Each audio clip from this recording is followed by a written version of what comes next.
आदा लाला मैनू तेरी बदमाशी वाली वीडियो बड़ी चंगी लगी है। मेरी जान दे टोटे चैलेंज करे ना ऑल टू जेड नेट नू नजर घुमा लो अपने आस पास। कदी किसी बदमाश नू तरक्की करे ने तुसां वेख्या? कदी ना वेखो। तरक्की जदा नहीं कीती उसी शरीफ बंदे कीती होनी, क्योंकि बदमाशां दियां ते इज्जतां तक रोल वेंदियां।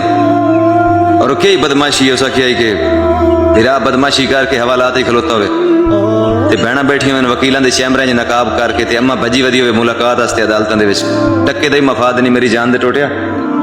लड़ाइयां गैरत दी होंदियां, इज्जत दियां, जदाद दियां, बंदे भेड़ो वेंदे मर वेंदे खुदा दी कसम। अरमान ही रहिंदा, पिछे नस्लां याद करदियां। उस लेवल की जी बदमाशी होंदी उन्होंने बदमाशी नहीं आख्या वेंदा, उन्होंने दिलेरी आख्या वेंदा।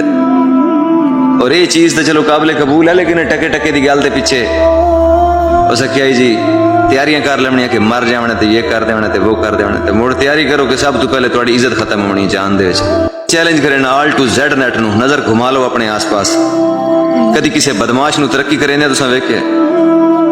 कदी ना वेखो। तरक्की जदा नहीं कीती उसी शरीफ बंदे कीती होनी, क्योंकि बदमाशां दियां ते इज्जतां तक रोल वेंदियां। और कई बदमाशी है उस आखिया कि फिर आप बदमाशी करके हवालात ही खलोता हुए ते भैणा बैठी हुए वकीलों के चैंबरें च नकाब करके ते अम्मा भजी वधी हुए मुलाकात वास्ते अदालतों के टक्के का ही मफाद नहीं मेरी जान दे टोटिया। लड़ाइयां गैरत दी होंदियां, इज्जत दियां, जदाद दियां।